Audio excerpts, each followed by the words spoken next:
Tapu, Namaste, Assalamu Alaikum, Haru Nefer. This is Kasank Ma Keperu with another broadcast for you. And in this broadcast, we're going to talk about the secret to ritual magic and how to make your dreams come true. But before I get into that, I'd like you to hit the like button on this video. If this is your first time to my channel, welcome. Hit the subscribe button to get notifications on when I go live and when I upload recorded videos. Also, we do have free ebooks for you if you're interested in expanding your spiritual knowledge. Click on the links below and you can download the ebook and start reading it today. If you are not a supporter of ours on Patreon, please consider doing so. You can do so for as little as $1, $5, $20 per month. You can cancel at any time. There's no obligation. You'll get access to instructional videos on how to perform a ritual, how to meditate, how to put together a sigil, how to invoke spirits for protection, how to do self-hypnosis to get rid of any anxiety, fear, or bad habits, how to work with the oracles. And your oracle readings are included free if you are a Patreon Osirian level supporter. So consider supporting us on Patreon. Last but not least, share this video with family and friends so we can get this revolution started. So Haru Nefer to all of you out there. I want to talk a little bit about kind of an important subject that is the missing ingredient, the secret sauce from rituals that people are doing, because I love hearing feedback from individuals who will put into practice my techniques. And I think pretty much I'm on the cutting edge when it gets into this area of law of attraction, the secret, or reality manifestation, or reality transurfing. And I spent a lot of time developing it, getting feedback from students, and really fine-tuning it. It's very important for me because the thing that I endeavor to do is to make it more streamlined, to really simplify the process. I don't want to have something that's so complex, so involved that people are just like, oh, I throw my hands up, it's just too much. When I first started out, and I was in priesthood, the way we learned to manipulate the very fabric of reality and make our dreams come true was through rituals. And these rituals can be very simple as just you sitting there and meditating and visualizing what you wanted, to creating an elaborate type of setting where you had candles, incense, magical herbs, all kinds of things, and symbols and things of that nature. But what I wanted to do was endeavor to come up with a system that was very, very simple, that anyone could do while they're at work, while they were traveling, you know. And however, you know, I hear from individuals who are doing their rituals, and again, let me say, when I say ritual, I can mean something as simple as sitting there meditating or just visualizing what you want. I always get feedback as to individuals saying, well, it's not working, what I wanted didn't manifest, what am I doing wrong? And I remember when I was in priesthood, we were instructed and told to do things a particular way, meaning that you would do an oracle reading and find a deity that governed what you wanted, and you would petition that deity. And then you would do a ritual on the day, that deity's day, according to the planetary signature, according to the planetary hour, using the colors, the incense, the magical herbs that all corresponding to the deity. And that can involve a lot. You know, a lot of times you would go out there, you have to go shopping, go to magical supply shops to get the right stuff so that you could perform your ritual competently and properly. But there was, and just getting feedback from individuals, I noticed that there was something that they were missing, that secret sauce, that one ingredient that was kind of like a theme with many, and they tend to miss it, you know. So I wanted to do a video on that to really hit home on what you need to focus on, the key essential item. But before I talk about that secret sauce, that one important item that you may be missing that could really make the difference between materializing your objective or not, I want to talk a little bit about how and what precisely is reality. You see, reality is a construct, and there are two divisions to this reality that we exist in. There is a subjective and an objective realm to it. So what do I mean by that? There is what we would call is a consensus agreement. This consensus agreement where the majority of us, as what we would call humans, agree to experience a reality, one that has gravity, one that has a sky, one that has a moon. We all agree to this. Then there is a subjective and individual reality that you yourself manifest, and you manifest based on your strongest belief system. Now here's the key that you need to understand about this. There is freedom within parameters. Although you can create a reality and experience a reality on a subjective level, on an individual level, you are subjected to the parameters of a consensus agreement, that reality that we come together as a collective, as humanity, to experience. Because you have to understand that we have a destiny to fulfill. You as an individual has a destiny. The race has a destiny. The gender has a destiny. Your nationality has a destiny. And you are a part of that. So you will be subject to that reality that you'll have to experience. Like, for example, you may say to yourself, well, I want to manifest $1,000. But that is possible. But you must also understand that you made a collective agreement to experience COVID-19. So you will have to get that $1,000 within the context, or within the parameters of COVID-19, so that you're not going to be able to get out or escape that reality of experiencing the coronavirus, because we are incarnated here to fulfill a destiny. You see, God Neter wants to experience this fourth dimensional plane, which we call space-time. And this space-time reality, you are the vehicle for which Neter will experience this. So you must go through this, understandably, but you do have a say in how it unfolds. Okay, but don't get carried away and start to say, well, I don't want there to be a moon. That's not going to happen. That moon's going to stay there. You can do whatever ritual you want. That moon is not going away. All right. So I want you to keep that in mind, that although you have great power, you're made in the likeness of God, and you have God's power, you don't have the parameters or the freedom to just displace the moon out of the Earth's orbit. All right. So let's get that straight. But don't get it twisted. You are a very powerful being.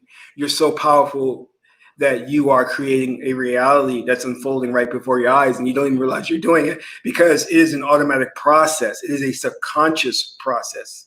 Whether you choose to recognize it or not, or become aware of it or not, you are manifesting a reality.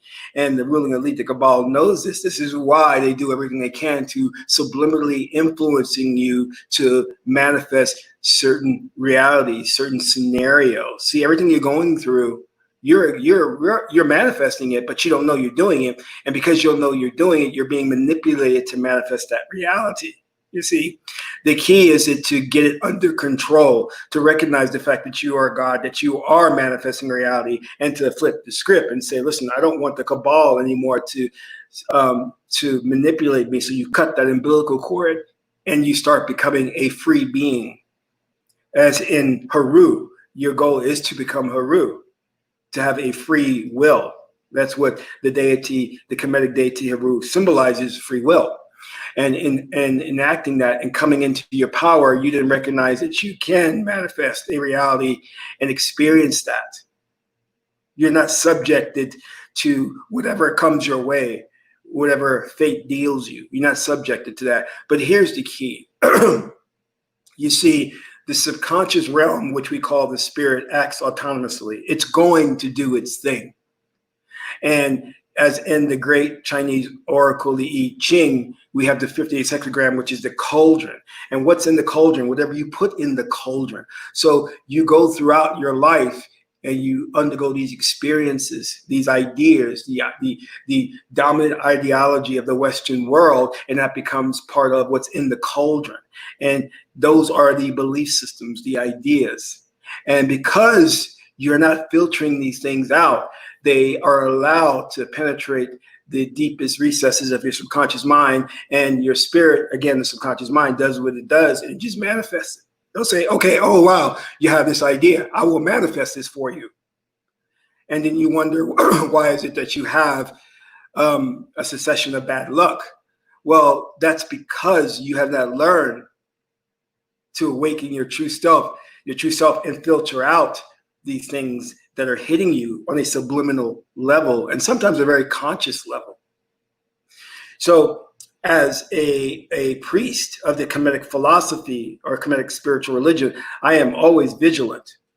I am always putting up my shields, as they say in Star Trek, to say this belief system I would allow to come into my spirit. That belief system I will not allow. And chief among the belief systems is that I am God. I can manifest my reality.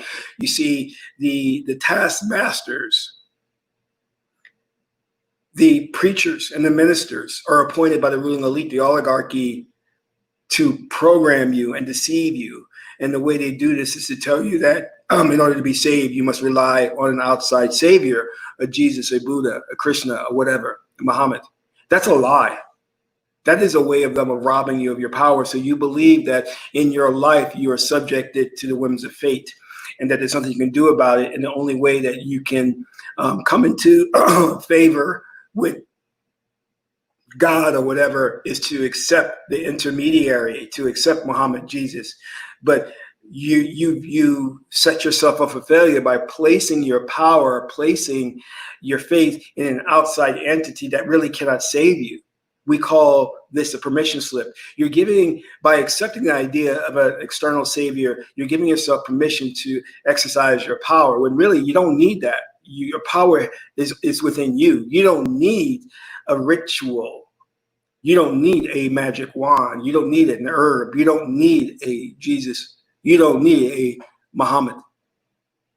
You are all you need. You contain the power within you.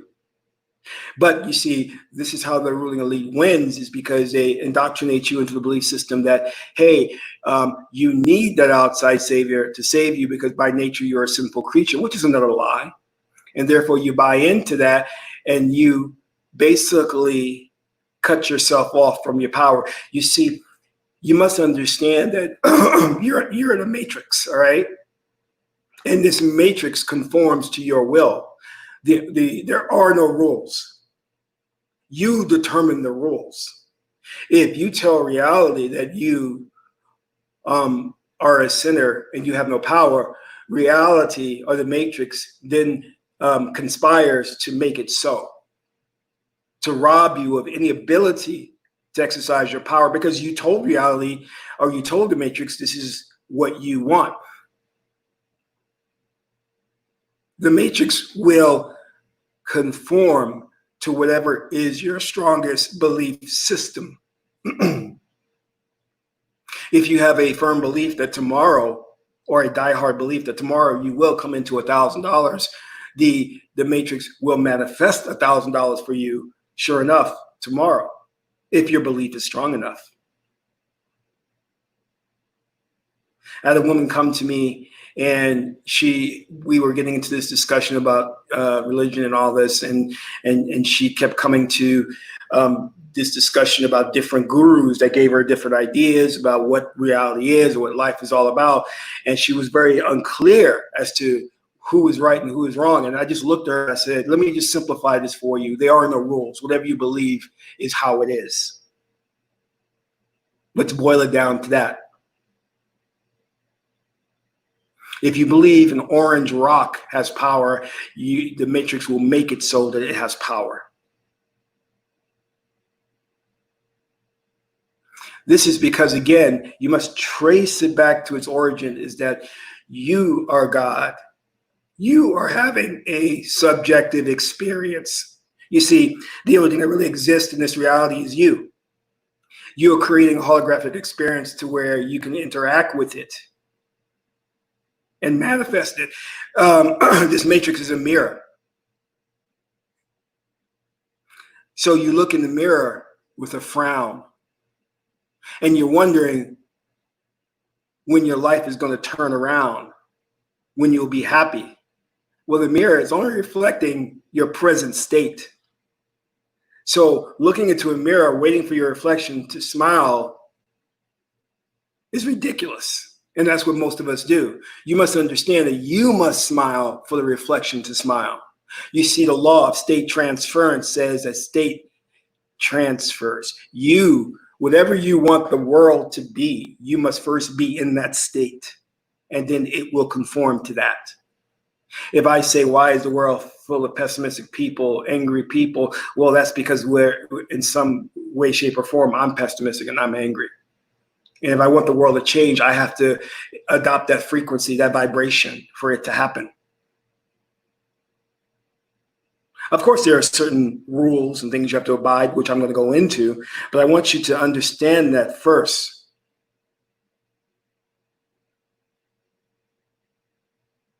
Looking into the mirror, waiting for your reflection to smile is just ridiculous. You must, the key to magic is you must embody the frequency in that which you're looking to manifest. If I want to manifest that $1,000 I spoke about earlier, then I must manifest the feeling of already possessing the $1,000. What does that feel like? How would I act if I already had that $1,000? When you embody that emotion, that feeling, then reality conforms to that. Because reality is going to conform to your most dominant belief system.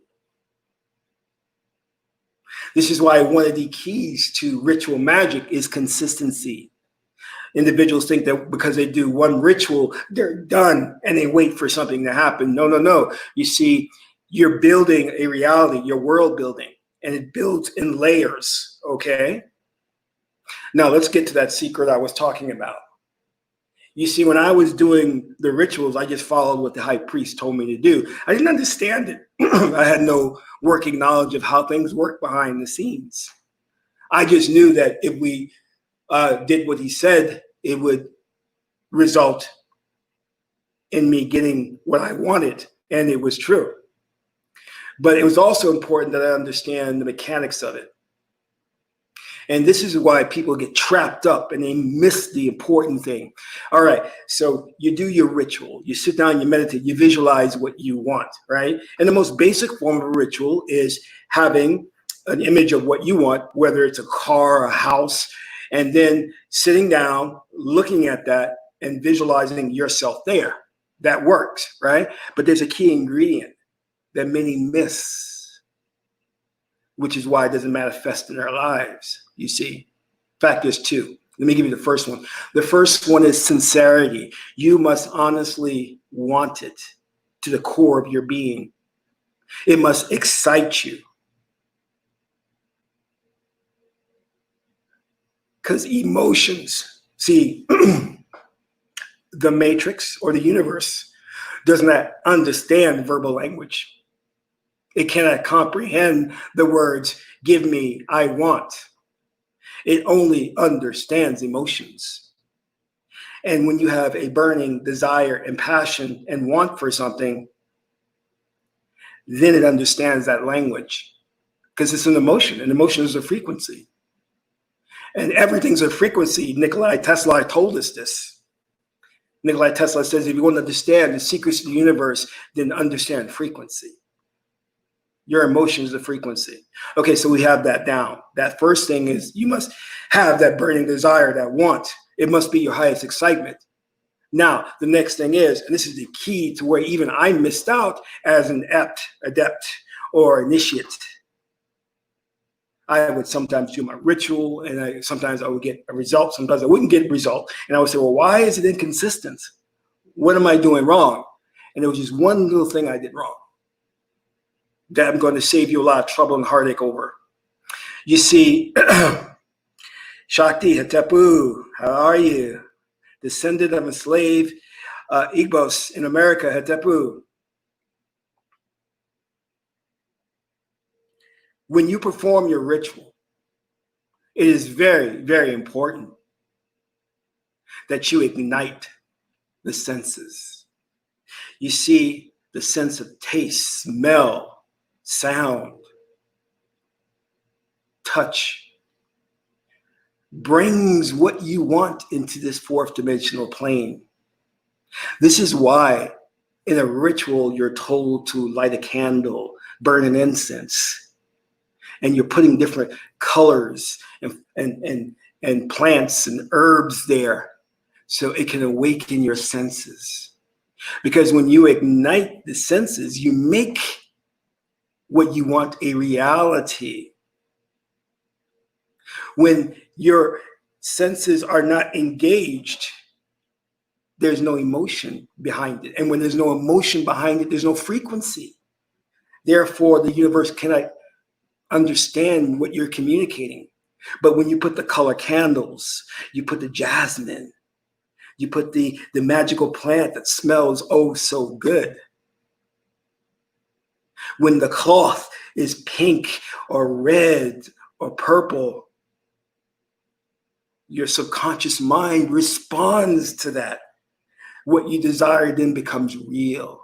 You have ignited the senses. And while your senses are awakened and at their height, you visualize what you want with that burning passion and desire. And what happens? The universe smiles at you and grants you your wish. This is why in many African traditions, you'll see how we place our hand over our heart, demonstrating the sincerity of what we want. Because in the ancient Kemetic culture, ancient Kemetic philosophy, the heart was important to demonstrate that to the very core of your being, this is what you want. And when these senses are engaged, we can take it a step further. You will note that in the most traditional of African cultures, going back to antiquity, not only did we ignite the senses, but we engaged in dance and drums, all to arouse the spirit within you, to awaken the spirit. We didn't just sit there and go, give me $1,000, No, the spirit was still asleep. And the spirit was like, okay, wake me up when we really get to it. But when the priest and the priestesses started to engage the drums and the dance, the spirit was like, whoa, hey, all right, let's get down to business. And then the magic started happening. You understand? And because it was a communal effort, meaning that there were other priests and priestesses there, they fed off your energy and you fed off their energy, and it empowered and gave you like a battery more power. And it awakened the spirit so that the spirit can do its job and manifest what you desired. See, when you do a ritual and you don't engage the spirit, and it's very bland,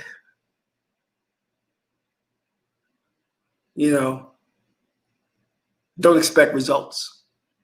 Because the universe, the matrix is the code, only understands frequency. What is frequency? Frequencies are emotions.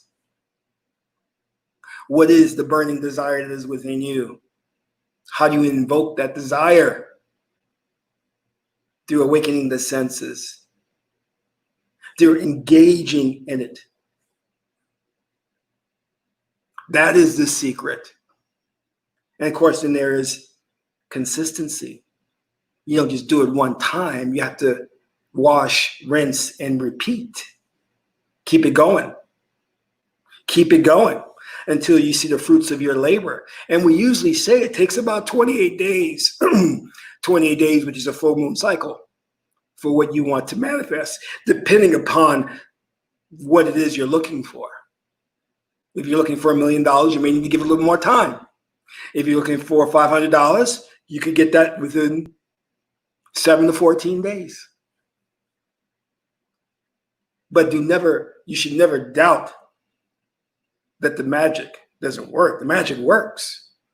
It's only your level as an adept or initiate that determines how effective your magic is. I can do a ritual and have it manifest tomorrow. It may take you a month for it to manifest. The only difference is I just got years of experience behind me. So I know the right things to do, the right frequencies to hit. But the formula is the same. It must be a sincere want and desire, your highest excitement, and you must engage the senses. And how you engage the senses is up to you. What awakens your senses? Does the process of sex, lovemaking, that is the best way to work magic.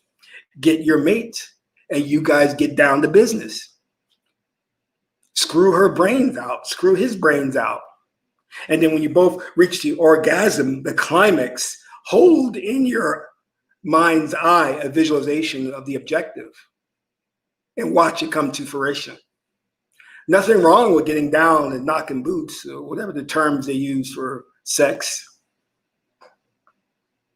As long as you both are working on a spiritual outcome, go to your mate and say, hey, you know what? It would be great if we could move into a nice 2-story house. What do you think about that? And she goes, or he goes, yeah. And then you say, all right, let's have sex. Let's do it. We're going to do some sex magic. Burn that incense. Light the room up with different color lights and things in that nature, and then get down to business, be passionate, get sweaty, and then make the agreement that when you both reach that orgasm, you're both about to come, that you hold that visualization of you two in that house and watch the magic happen. Or you can both sit down and do a regular ritual where you have your altar, your candles, your incense, your color blankets and things of that nature that correspond with the deity. You can do it that way. It's up to you. Just engage the senses. Awaken the spirit within you. And you must always proceed from that point on as if you already have it, because the spirit doesn't understand the past and the future. It only understands the present moment. So you must act as if you already have acquired or have reached the goal. I remember I was going for a job once. And this was in New York at the time. And it was a pretty good position. And, you know, they were like, you'll have your office, you have about 20 people that you'll be supervising. So I said, well, I'm going to go shopping for a new suit. And I said, I'm going to act like I'm the manager already. I'm going to carry myself as if I already have that position. And lo and behold, I did some other things, you know, I did the whole ritual thing. But the most important thing is I carried myself as if I was a manager. And I got the position that easy. It's not that difficult. We make it more complicated than it really is. So keep that in mind. And it's the saying is so true. Act as if. Act as if you have already arrived.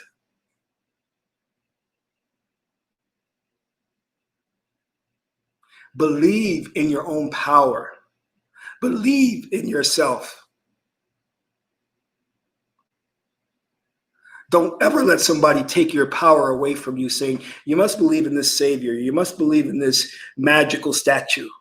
Those things don't have power. You have the power.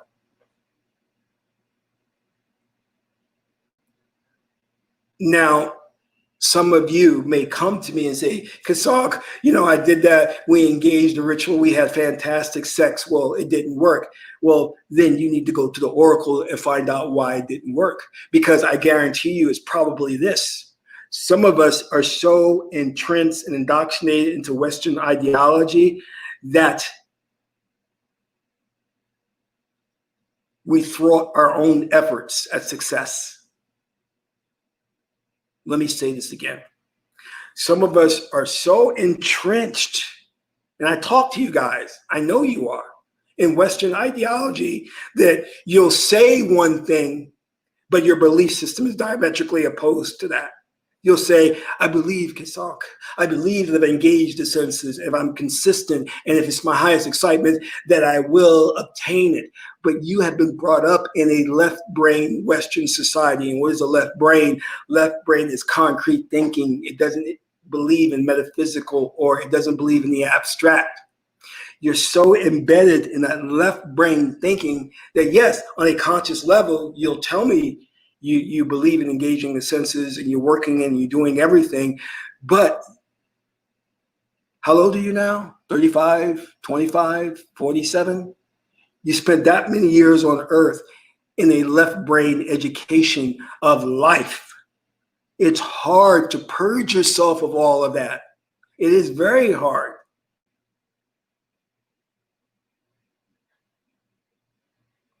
But see, you're so backwards in your thinking that you then blame the technique and say the technique is not working. Let's flip the script. Let's say, for example, you were brought up in a right brain integrated society. If you were brought up in a right brain integrated society, you would be working magic on a daily basis. And anything left brain wouldn't work because you're not used to that. You're not accustomed to that. So you must understand the degree of programming we have been under, the degree of manipulation that we have been under.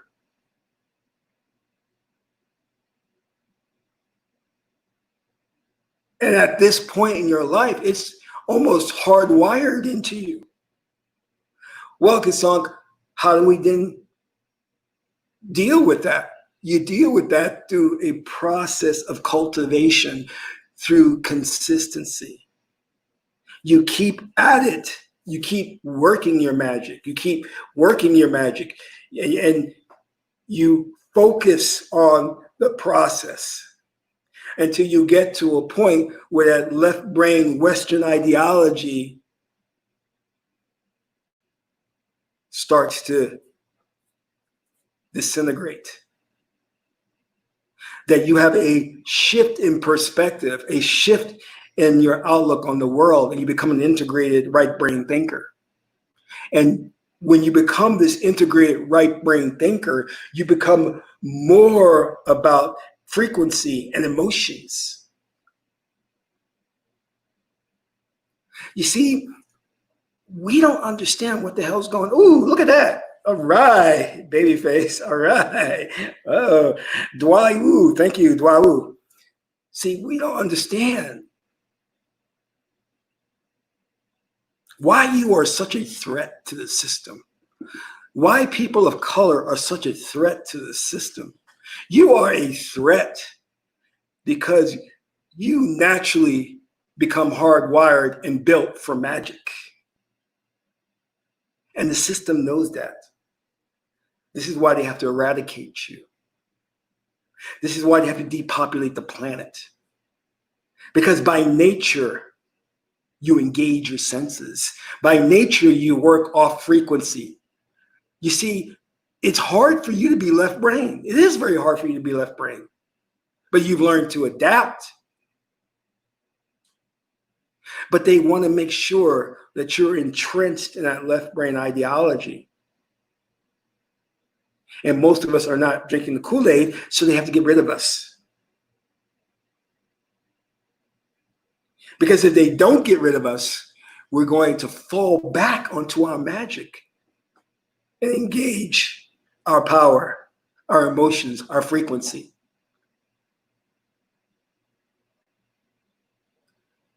They know this, but you don't know this. You come hardwired with spiritual power. You come hardwired knowing how to manipulate the matrix. It is instinctive. You know how to do it. But their programming is relentless. It keeps imposing itself upon you. Whenever you want to express yourself and feel the objective coming to you, That left brain kicks in and says, no, you can't do that. You got to have Buddha. You got to have Jesus. No, you can't do that. That's only for gurus, special people. No, there's no such thing as magic. What are you, crazy? Why are you listening to that guy, Kisonk? See, that left brain, you go to the University of Higher Education, and they hit you even harder with left brain thinking. You see, I believe in magic, and no one's going to tell me otherwise. You're not going to convince me otherwise.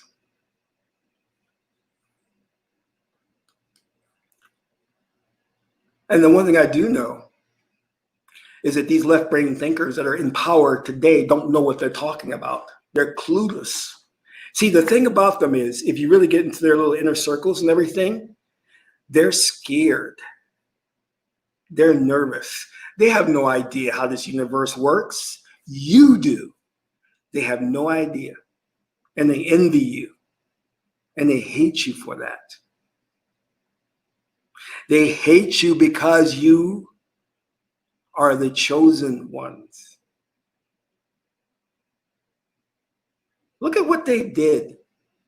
Look at what these white supremacists did. Say, oh, we're genetically superior to you. White is genetically superior. We are the dominant Aryan race. Every bit of science tells us the exact opposite.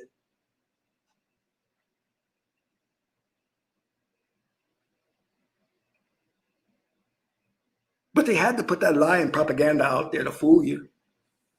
And you partly bought into it. You couldn't help it.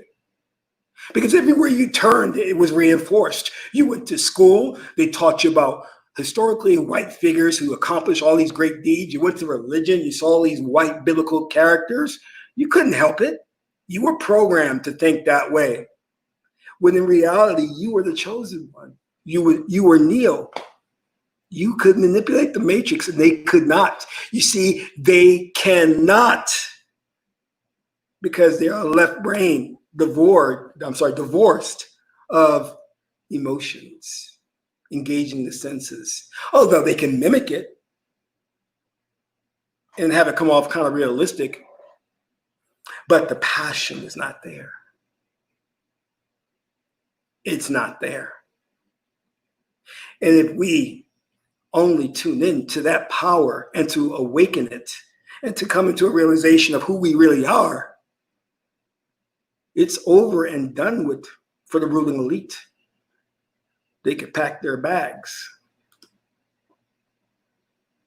The fat lady's going to sing because you have the key. You have the power. You don't realize it. So again, let me summarize. You must want it with a burning desire, a passion. You must be consistent. Wash, rinse, and repeat. Do it over and over again. And you must engage the senses, explode the senses. If you feel like coming home and doing a ritual where your entire living room is full of herbs and flowers and cloths of colors and this, more power to you. Go do it.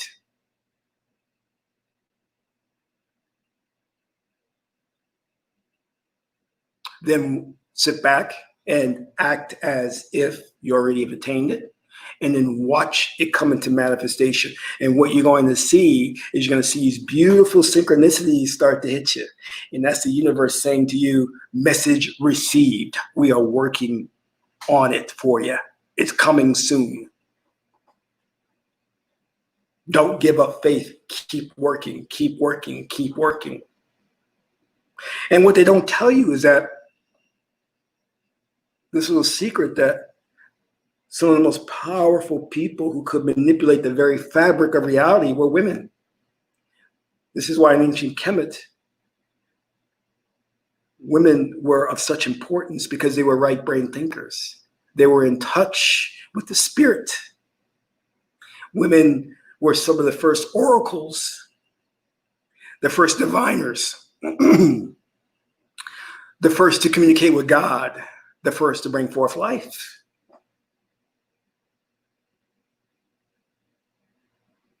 because that right brain is magic, baby.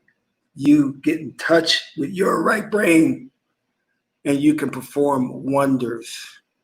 I want you all to check out my program, Reality Manifestation, if you're interested in taking this to the next level and to understand how to manipulate the very fabric of reality. This program is cutting edge. We're taking things to the next level and beyond. Thank you all for tuning in today. This is Kasank Ma Keperu, son of Ma'at and Tahuti. Ma'at is the beautiful goddess Hedaru. Until my next video, Amen Ra.